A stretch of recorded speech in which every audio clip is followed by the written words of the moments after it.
Hi, everyone. Welcome to Coffee Time with Masterminds.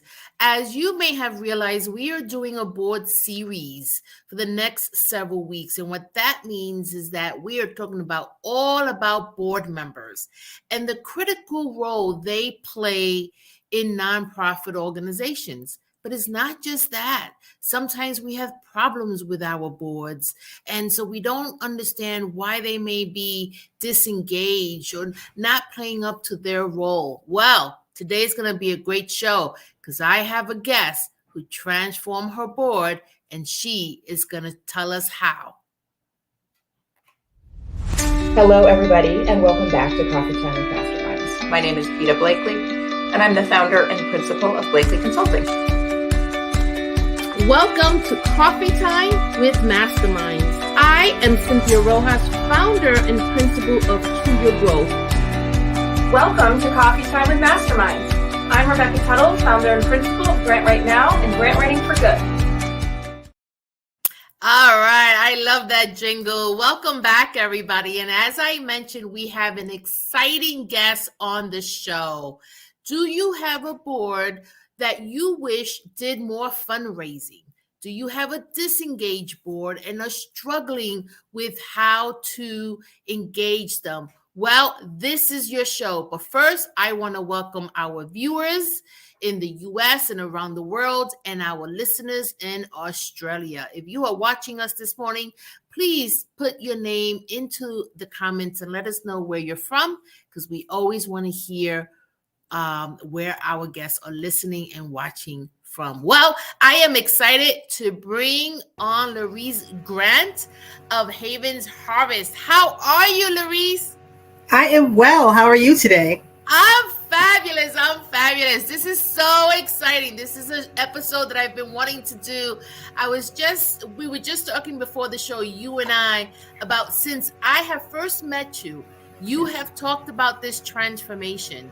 And oh my, we knew that this series was coming on, and I definitely wanted you to tell and show everybody how you did this. So we're talking about transforming our boards, and you in particular made a transform. You didn't make anybody do anything, right? You can't really do that, but you transformed your board into a fundraising board. So before we get to the how, tell us what the board was like before this transformation. What were your challenges?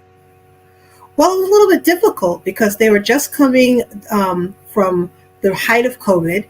They weren't able to meet in person, so they were not getting together on a regular basis, but just as needed, maybe once or twice a year. And they were a little bit disengaged. Well, they were a lot disengaged, and they didn't know where to jump in. So, yeah, I think that... COVID really put a damper on a lot of boards and their ability to become cohesive, deepen their relationships. And we have to remember that board members are volunteers, and I tell this to people all the time, we do not become volunteers to feel more lonely. We become volunteers for a lot of the times for the relationship part of it. And so you were finding that the pandemic was putting a damper on that, huh? Yes, I thought that, they weren't meeting enough, and I was new and I didn't know everyone. So I wanted to come in and get to meet everyone and, see who was on the board. And I was excited about, connection. Yeah. And so you chose to work on getting them excited about fundraising. Tell me why you chose that. Well, I chose that because when I came in, my ED was very honest with me about, where we were with fundraising and how the interaction was with the board. And she said, these are some of the things I need help with besides the things that you're doing for the director of operations. And I asked her, I said, what's eating your lunch? What can I help you with? And she's like, yeah, I wish my board was a little bit more engaged. And I said, tell me more about that. She said, well, somebody asked me if I'm still doing that food thing when we did over 1 million pounds of food last year. And I said, okay. Oh. I hear that there's a lack of a communication issue there. Let's start talking. And if you could tell our viewers what you mean about that food thing. You're in the food business. We're in the food business. We rescued 1.5 million pounds of food last year and the year before. And so if someone from the board was unclear about that, that means that there's a breakdown in communication somewhere. Yes, yes. And so you went on this journey. Tell me how you start transforming something like this, because I have to tell you, leaders everywhere. Louise, there is not a leader I don't speak to that has some kind of challenge they're facing with their boards. And the number one is fundraising. So tell me how you started that journey. Well, first thing I did was I invited them all to a volunteer celebration. I said, during the pandemic, their volunteers have been out doing food for Haven's Harvest. I would really love if you just came and was supportive and showed up as the board and just help me to tell them thank you. And they jumped at the chance. They showed up. Yeah. Oh wow. Yeah, they did. Well, we all like saying thank you to people. That's one thing. And so what you're saying is that you didn't ask the board for anything yet, right? You're just saying Nope. Show up and say thank you. And you're also telling them you are so important that I Yes. want you to be the one to say thank you. And that is true. Our board members are truly a critical component of the operations of a nonprofit organization. So they showed up. They did. They did. And while they were there, I said, "Oh, by the way, I'm new. I don't know how it goes. So when's the next board meeting?" And they started talking, and they were like, "Yes, okay, yeah, we'll invite you to the next board meeting." And I didn't hear anything right away, so I did something a little unorthodox as I scheduled the board meeting, but they all showed up, so that was good. Except for one person who resigned.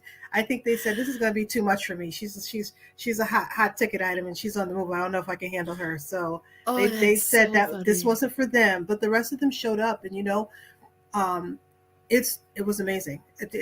I can tell you that from where we were when we started this journey until now, it's a total transformation. So, Louise, are you telling me that the board at that time did not have scheduled board meetings? They met as needed. So they met like twice. They would schedule twice a year, and they didn't have a regular schedule. So that wasn't something they could depend on and kind of set their time for. Oh, of course there was disengagement, right? They were meeting as needed. That sounded like a transactional board, which is just a type of board. Is not a bad thing or a good thing. It's just a type. And right. So, yeah. And I think those board members wanted a little bit more engagement. In fact, when I talked to them, they said, "Well, we don't really know what's going on, and we kind of feel out of the loop, and we want more." And I said, "Really?" And so, I started the conversations with my ED, and I said, they really want more. They want to be more hands-on. They want to help. They want to know what they can do. They want to roll up their sleeves. And I said, we need to talk to them about the finances and that we need to raise some funds, and this is what we'd like to see. We need more staffing. So yeah, let's tell them what we need. So there's a lot of things that you're saying that I just want to lift, because this is amazing. First, I think our viewers and listeners should know that at this time you are a 2-person operation during this time. Okay, so there are 2 full-time staff or 2 full-time staff. Okay, so there are 2 full-time staff. This is important because I'm sure that some viewers are saying, "Well, isn't this the ED's job?" But what I am also realizing is that there's a lot of trust between you and your ED and a true partnership in this effort. And so the ED is also building the organization because she's both the founder, and the organization is relatively new, correct? Yes. Yeah. Yes. So I just want to put that into perspective, because I don't want, emails about why didn't your ED do this. And what a dream that we have a staff member that says, "What's eating your lunch and how can I help you?" Like, that's true partnership. Well, when she brought me on, she said, we're going to do this together. And I was like, okay, let's go. Let's do it together. And, the relationships that she built over time with all of the donors and all of the nonprofit recipients and all of the volunteers. I mean, when I came in, she already had over 200 volunteers that were willing to answer the phone calls of the Food Rescue Hero app and say, "Yes, I'll go get food." So she had already built so many relationships, and she was doing the boots on the ground work. So when I came in and she was showing me the ropes of doing the boots on the ground work, then she could kind of like start loosening the reins so that she could do other things. more of what an executive director does. And now she does that, but she needed the help and she needed to train me. So as I was coming in, I just started asking her every Monday. I set up a scheduled appointment and said, hey, what's eating your lunch? What can I take off your schedule this week? So wow. What a blessing. What a blessing. And so okay, so you set up a board meeting. yes. And the board shows up. And they showed up. And so tell me what those early conversations, because unless you went in that first day and said, okay, this is what we're going to do. But otherwise, you probably went in slowly and had some kind of method to this amazing transformation. How'd you do it? Well, I started researching and reading about board work because I didn't know a lot about it, but I knew there was a lot of information out there.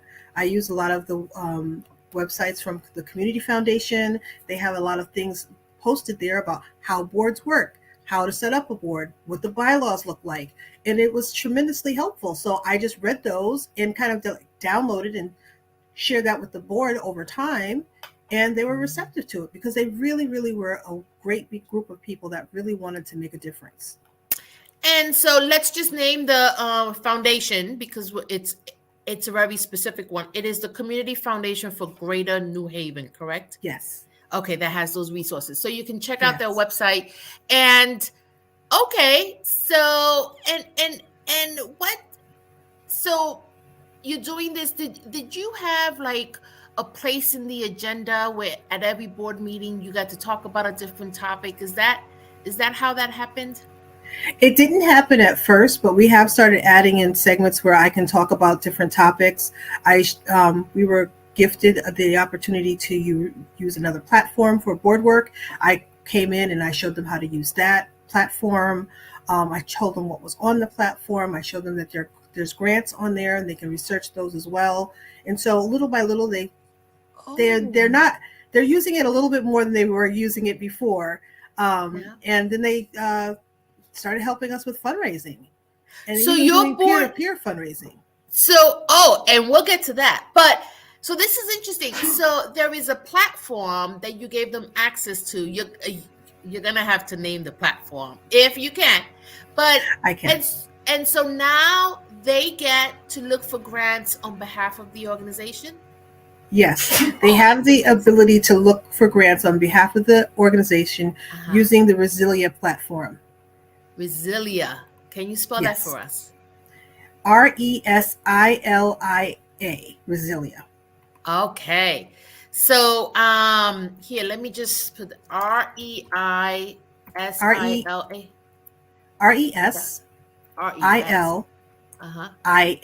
Resilia. IA. Okay. Yes. Is it resilia.com? Resilia.com. You know, the cool thing about that is that I can go in and share pictures and tell stories so that the board has something to work with, and it's interactive so we can all use it. So it's a good platform for us. Wow. I'm gonna put it on the comments, not the comments. Check out resilia.com. I'm gonna put it across our banner so that our viewers there we go. Check out resilia.com. So this is a place that board members can go to and get information. You can also load stories. They get to know on their own time. They get to learn more about the organization, learn the elevator speech, hear stories, and then do some grant research. Absolutely. I love this. And tell me, what was the outcome of that? The outcome is a stronger, more cohesive board. They talk together more often. I can see them sometimes passing chats back and forth. They're more connected to our ED. Our ED is more connected to them. Just last night, they went and spoke at Pikes they went to speak together for Senator Maroney and tell about food insecurity and what we're doing in our area about food insecurity and recovering food. And they went together. So it was amazing. Wow. Yeah. That is amazing. And I'm sure the ED felt so supported because she had 3 board members with her that said, you know what, we'll go with you. You don't have to go alone. And I think that's really what she was looking for before.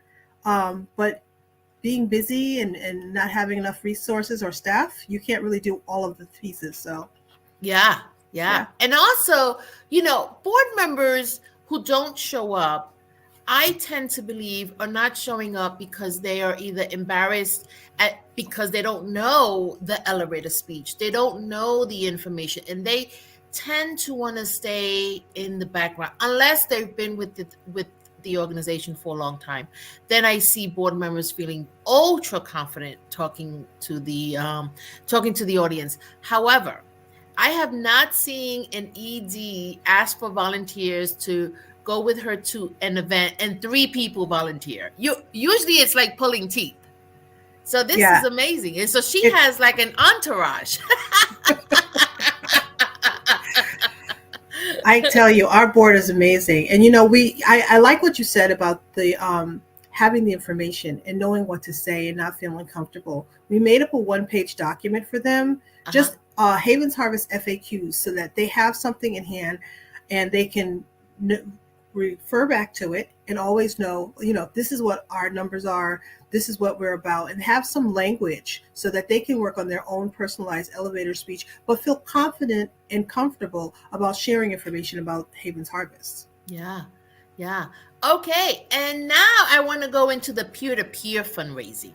Okay. Right? Because this is where what the old model of boards or board membership was really about bringing on people with capital, relationship capital, and wealth so that we can tap into that. Now that we're really centering equity in all we do, we're realizing that if we only keep board membership to those that have relationship capital and wealth, that we are perpetuating white supremacy. And so this is where the whole diversity movement is coming in. And so peer-to-peer fundraising is still a topic that a lot of boards grapple with. And so one, nobody wants to ask their friends for money.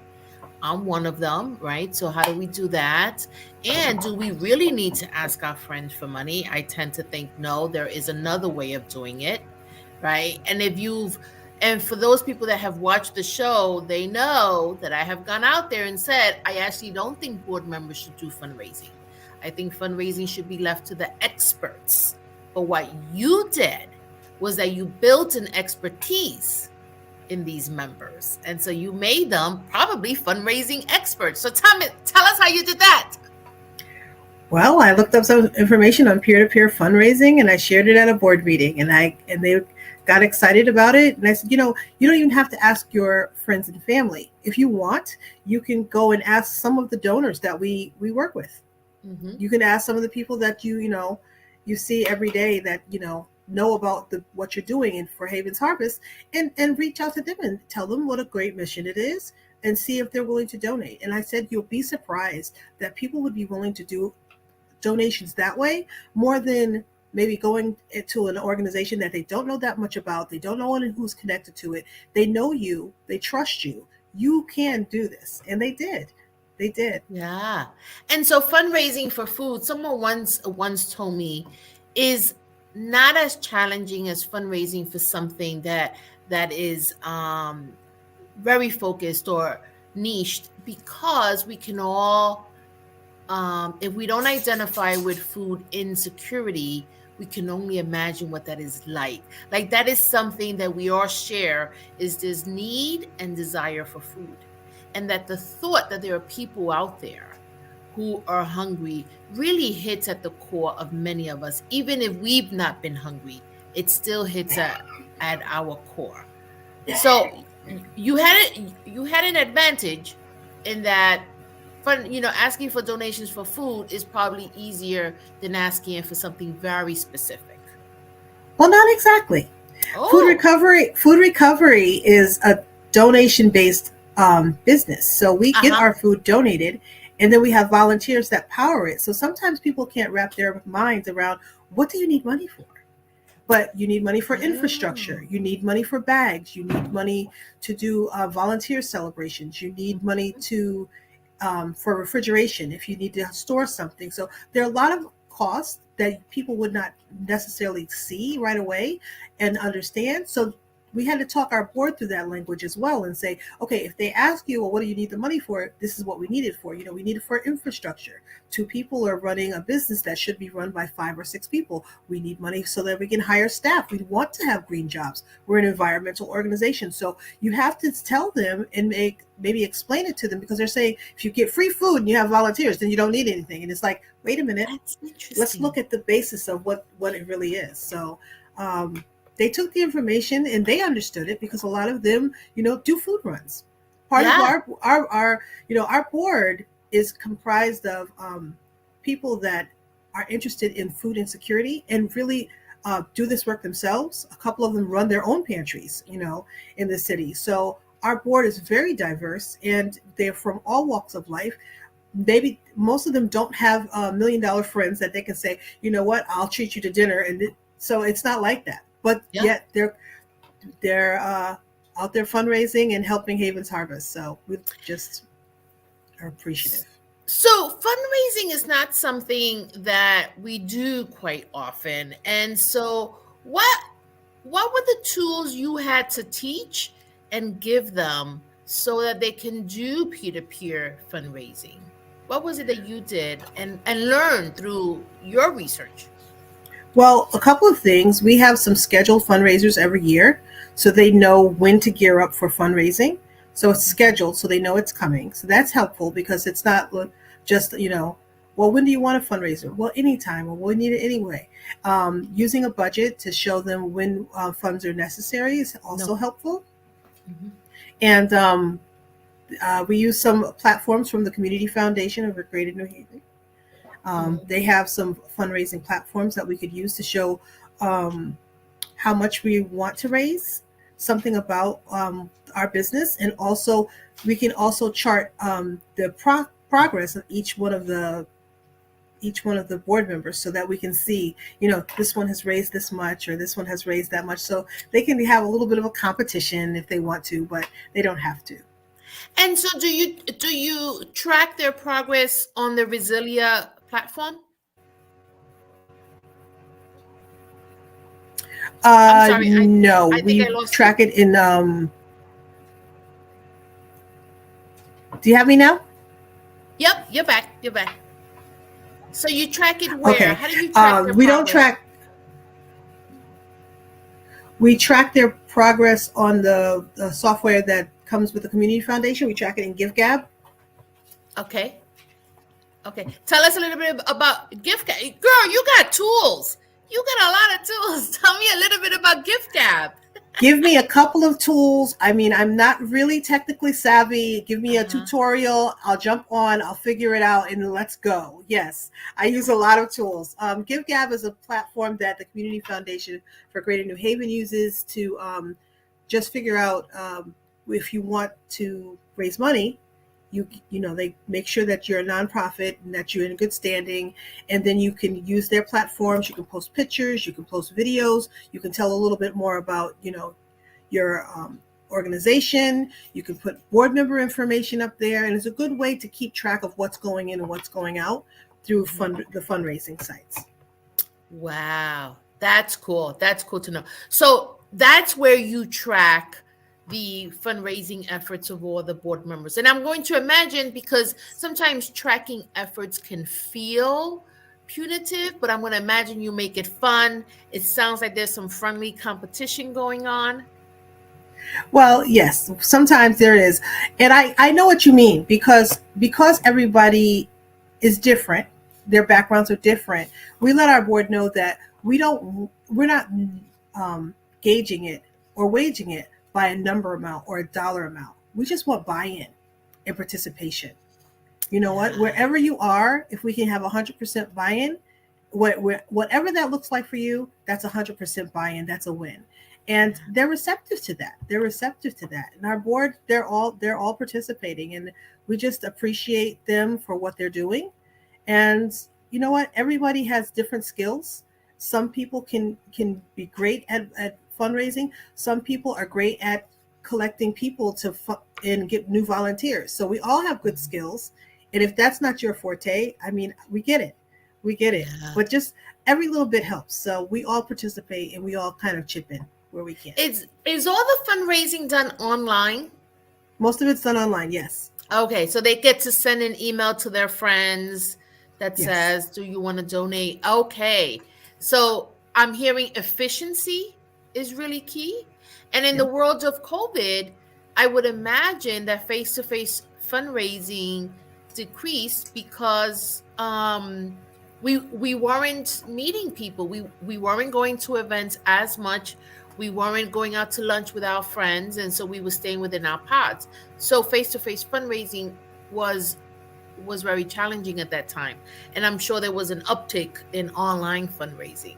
So you were right. I mean, the opportunity was right. Yeah, it was a good opportunity, and we did some Facebook posts, and we used social media to like really show what we're doing, and also use the Facebook to do some virtual events so that people could still talk to us, feel connected, see what's going on. And then when people can feel what you're doing, even if it's virtually, they just kind of like see your mission up close. Sometimes people are really drawn to the mission. We've had a tremendous response in volunteers and volunteer engagement since we started doing a lot of social media. So I know that, that's also a help for our board members, because people kind of have heard it a little bit around town. So they know, oh, Haven's Harvest. Yeah, I think I've seen a sticker like that somewhere. Or I think, I went into a Starbucks, and I think somebody was asking about Haven's Harvest donations. So it's helpful for them, because it makes it easier for them if they have tools. Yeah, absolutely. So my final question, Laurice, is, did you lose any board members in the process? Did anybody say goodbye? I know you mentioned someone said goodbye very early on, but when you started this peer-to-peer fundraising and tracking and all that stuff, did other board members say, I think I should step down? We did not lose people during the fundraising process. No. I think everyone, if they had a question, they just kind of called the ED privately and said, okay, what do you want me to do? I'm not quite sure. Or, this is where my barrier is. And, Lori's so good. She's so good with people. And, she's so kind. She let them know that there's no pressure. So the fundraising wasn't a deal breaker for people. People were like, okay, let's see what we can do. Yeah. And if you, how much time, because I think another thing is, the thing about fundraising is that it's really a time. It's when you track fundraising efforts, you have to add more time to it, because there's relationship building, right? Yes. You don't just go from raising $3,000 a year to $30,000. It just doesn't happen that fast. And so my question to you is, how long did this process take to where you are today? I would say it took a good 9 months. Okay. Yeah. It took a good 9 months of relationship building, and having consistent conversations, communication, having consistent board members. We have a very dynamic secretary on our board now who keeps us updated. She takes great notes, and she sends those things out so we kind of know where we are. And I think it's just a group effort. We all want to see this succeed. And that is amazing. That is amazing. And so you have done something most nonprofit leaders are so challenged by. And so if you had something for our audience, a takeaway, what would that be? And I know you said a lot, and people should watch this show until the end, but how can we begin? Because it feels so daunting, especially when there's a huge disengaged board.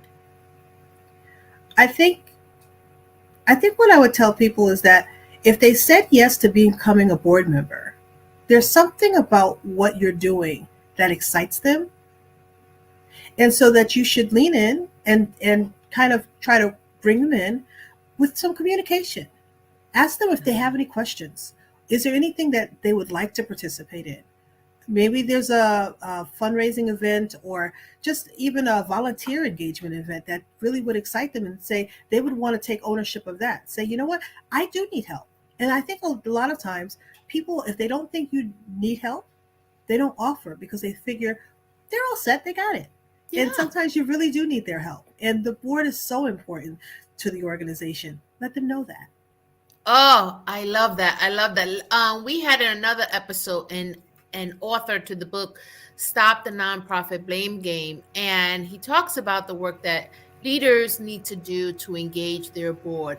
And that's a whole chapter where he says, get to understand and listen for the passion that's inside of your board members, because they all have it. And you said it, they came on your board for a reason. And so we have to learn how to maximize that. Thank you so much, Larice. I've so enjoyed this conversation.